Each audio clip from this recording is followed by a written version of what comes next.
और अभी आपको बताएं क्या चलाओ किराए की सियासत महंगाई कम कर सकती है। पख्तूनख्वा में इंफ्रास्ट्रक्चर तबाह है। ऐसा लगता है कि 18वीं सदी का मुल्क है। ये हमारा आखिरी मौका है कि मुल्क आगे ना बढ़ा तो तरक्की ख्वाब रह जाएगी।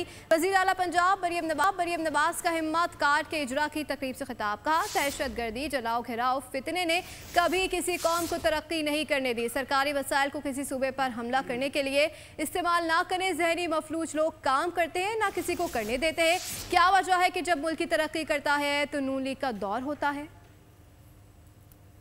मैं आपको बता दूं, मैं कौम के सामने ये बात रखना चाहती हूँ कि दहशतगर्दी, घेराओ, जलाओ, मार दो, मर जाओ, इंतशार, फितना, इसने ना कभी किसी कौम को तरक्की दी है। समझते हैं कि घेराओ जलाओ की सियासत आपको नौकरी दे सकती है, लेकिन अगर सही मायनों में जो ज़हनी मफलूज है वो ये लोग हैं जिनसे ना काम होता है ना किसी को करने देते हैं। खैबर पख्तूनख्वा में कोई देखने वाला नहीं है। क्या वजह है कि आपकी जो इकॉनमी है, आपकी जो मईशत है वो तरक्की करने लगती है तो वो मुस्लिम लीग नून का दौर होता है। ये जो पैसा आप खर्च रहे हैं पंजाब पे हमला आवर होने के लिए, ये खैबर पख्तूनख्वा के अवाम की अमानत है। ये जो हिम्मत कार्ड है, ये जैसे मैंने आपको बताया कि पंजाब भर से 65,000 अफराद को हम शुरुआत कर रहे हैं और ये 2 अरब 60 करोड़ का प्रोग्राम है।